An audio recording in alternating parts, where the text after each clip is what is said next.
This news is funded by viewers like you. Please support our work at democracynow.org/give. We begin today's show with the latest developments in Republican President-elect Donald Trump's promise to carry out the largest deportation campaign in American history when he takes office next month. Democrats on the Senate Judiciary Committee held a hearing Tuesday on the human and economic toll of Trump's plan, which threatens some 13 million undocumented immigrants. Aaron Reichlin-Melnick with the American Immigration Council was one of the expert witnesses. Most undocumented immigrants have spent decades living, working, and putting down roots, all at constant risk of deportation. Nearly all are either employed or attending school. Some have permission to work legally. Most do not, putting them at increased risk of exploitation. They are farm workers, meat packers, cooks, waiters, construction workers, factory workers, delivery people, home health aides, nurses, teachers, artists, writers, musicians, entrepreneurs, and yes, even lawyers. Undocumented immigrants are also more than their jobs. They are parents, spouses, partners, brothers and sisters, grandparents and grandchildren, loved ones and friends to millions of U.S. citizens and permanent residents. 5 million U.S. citizen children have at least one undocumented parent. In an average public school classroom of 25 children, at least 2 have an undocumented immigrant parent at risk of deportation. Democrats who control the Senate for just a few more weeks called the hearing, but the Senate Judiciary Committee's top Republican, Senator Lindsey Graham, used Tuesday's hearing to support Trump's mass deportation plans. So, if you're here illegally, get ready to leave. If you're a criminal, we're coming after you first. This comes as Trump's pick for border czar, Tom Homan, vowed Monday to start mass deportations in Chicago and said he would prosecute the city's Democratic mayor if he impedes them. Homan is meeting Thursday with New York City Mayor Eric Adams on how to, quote, operationalize Trump's mass deportation plans. This comes as Trump has also vowed to end birthright citizenship, while falsely claiming the United States is the only country in the world to have such a policy. He spoke Sunday with Kristen Welker of NBC's Meet the Press. You've promised to end birthright citizenship on day one. Is that still your plan? Yeah, absolutely. The 14th Amendment, though, says that, quote, all persons born in the United States are citizens. Can you get around the 14th Amendment with an executive action? We're going to have to get a change. We'll maybe have to go back to the people, but we have to end it. We're the only country that has it. For more, we're joined from the Cannon Rotunda of the House of Representatives in Washington, D.C., by Congressmember Delia Ramirez, Democrat from Illinois. Her district includes Chicago. She's the daughter of Guatemalan immigrants born in the United States, like thousands of other U.S. citizen children whose parents are immigrants. Many of her constituents are the children of immigrants. Congressmember Ramirez, welcome back to Democracy Now! If you can start off by talking about this promise that the mass deportations will begin in Chicago and what will happen to the Chicago mayor?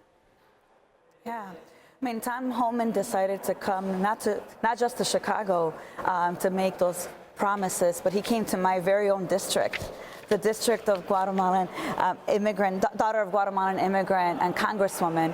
And I got to tell you, the level of disrespect is clear. But I will say to you that a number of us have said it very loud and clear. You can come to the 3rd district, you can come to any part of the city in the state of Illinois. In Illinois, we understand the impact and the contributions of immigrants, and we will do everything in our power to protect the families that have created the fabric of our country. I mean, look, I know that he's going to try to target the mayor, the governor, myself, and others, but we also recognize that when he's talking about deporting, he's talking about deporting people who have been here decades, and raised children, put them through college, and it's absolutely unacceptable that he begin thinking about and targeting cities like Chicago, where we understand that we have thrived in the way that we have because of its immigrants. And what about Homan, who Trump has dubbed the border czar, saying that he would prosecute the city's Democratic mayor if he impedes them? How exactly do you understand at this point people are going to be rounded up. Yeah. I mean, look, it's really difficult because they keep saying they're going to do this, they're going to do that. He's talking about on day one, he's going to end birthrights for U.S. citizens, and we know that it's constitutional. He can't do that. The reality is what I think he's going to probably attempt to do is attempt to take and deport people who are already in detention centers. I mean, look, if we're talking about people who have a criminal record and have a felony, they're already in order of deportation proceedings to be deported out of the country. I have a feeling that what they're going to end up doing is going into detention centers and begin the deportation. But of course, no one is safe under Donald Trump. And so I could imagine that they attempt to go to courthouses or where people have appointments, people who are abiding by law every single day, whose only crime, according to Donald Trump, is to have entered this country unauthorized or have oversight a visa because of our broken immigration system. In the state of Illinois, we passed legislation years ago, actually, in his first presidency, stating that in the state of Illinois, through the Trust Act, we would not have ICE working closely with local police to deport families and individuals whose only crime is to be undocumented in this country. I suspect that we will continue to do that work under Governor Pritzker and under Mayor Johnson to ensure that families and individuals are protected in a time where we know that we're trying to understand the jurisdictions of what he can and can't do. Clearly, Donald Trump doesn't know what he can and can't do. And so really making sure that people like me, a daughter of immigrants, is protecting them and is working with organizations and legal organizations to do so will be incredibly important in this moment. Congressmember Ramirez, can you talk about your own family? And are you afraid? Well, look, Amy, up until 2 months ago, my husband was a DACA recipient in this country since the age of 14, someone who has a bachelor's degree in psychology with a real focus on early child development, someone who has dedicated his life to this country and I would argue is as American as any other American and U.S. citizen. He got the email that so many people have been anxiously waiting from USCIS saying, you are finally a green card holder. That has made me feel a little better. But that's not the reality for my uncle and so many people in this country, right, that are so worried that in their every single day life, as they're working in the diner or as they're working in construction or as they're taking their children to school, that at any moment they could be stopped by ICE and deported from the country that they have given so much to and ripped apart from their children. And the idea that you have Tom Homan or Donald Trump talking about, well, if their U.S. citizen children are worried about being separated, then why don't they get deported themselves too? Well, first of all, you can't deport U.S. citizens. But the reality that he would actually say that a 3-year-old, a 4-year-old, a 2-year-old, a baby should be ripped from the hands, from the arms of their mother is to me the most un-American and certainly the most evil. Birthright citizenship is in the Constitution. How would President Trump get around that? Well, look, first of all, this whole day one thing he likes to say so that he can get all the hits he can is ridiculous. It is a constitutional right for anyone born in this country to have U.S. citizenship. And as you heard previously, it is the 14th Amendment. He can't get around the 14th Amendment. He would have to go to the Supreme Court, which in this case, unfortunately, he has already stacked with his very conservative, only do whatever Donald Trump says, Supreme Court justices. But that means he can't do it on day one. And if he wanted to do it through congressional action, because in the House he has 1 vote majority, first of all, it would be very difficult, even if it was just by 1 vote. But Amy, it would require a constitutional amendment that requires 2/3 votes for that constitutional amendment, and there is no world that this Congress would give him those numbers. So, look, it won't happen on day one, but the idea that he would say this is so un-American, unconstitutional, and undemocratic. Think about it. Millions of us, we are doctors, service members, members of Congress, and you're saying you're going to take their citizenship away from them?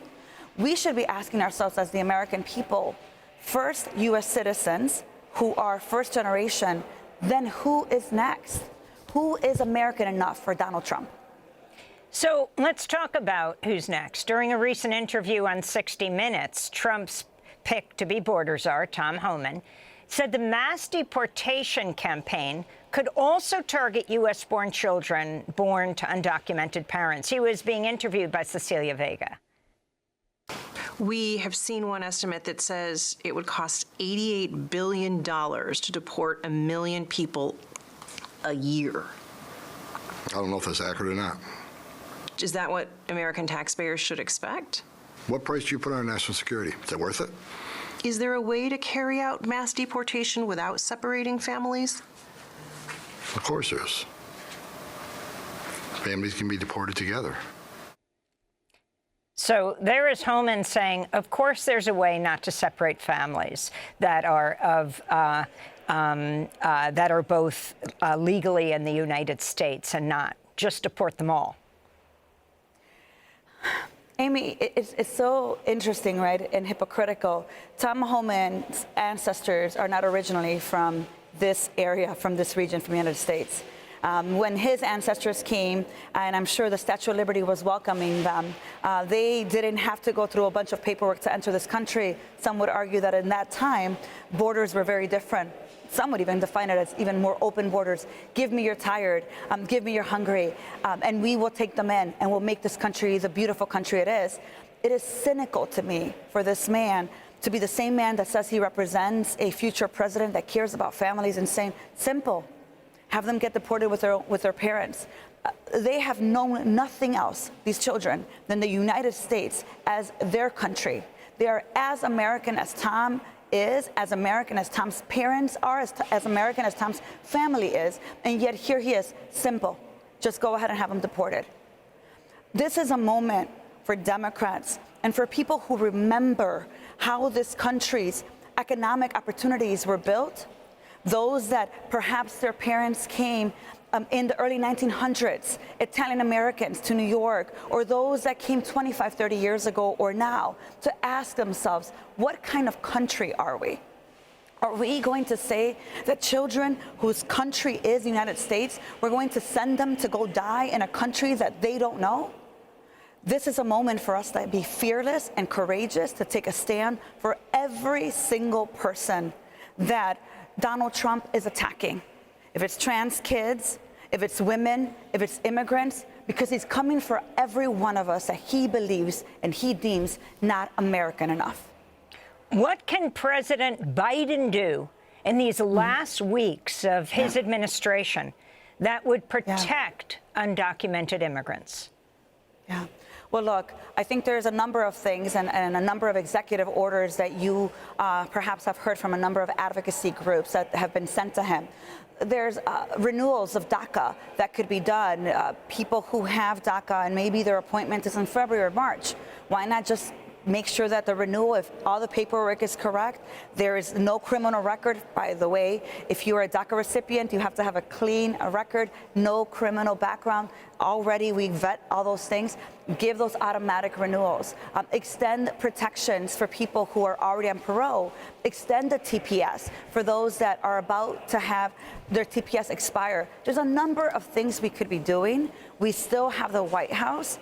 And if I'm President Biden, I am working every breathing moment between now and the change of power to protect as many Americans as I possibly could. Well, you're not President Biden, so do you know what he is actually doing? I am not President Biden. I am very clear and aware of that. Look, I understand that they are looking at a number of things. I don't have clear direction on what those are and what has been in fact approved, but I'll guarantee you, Amy, I'm calling his office and I'm calling the Secretary of Homeland on a regular every single day. There is no holiday party here that I'm interested in. I am interested in making sure that we're extending the protections to as many people as we can, as we still have the White House and the Senate. Democracy Now! Is funded by viewers like you. Please give today at democracynow.org/give.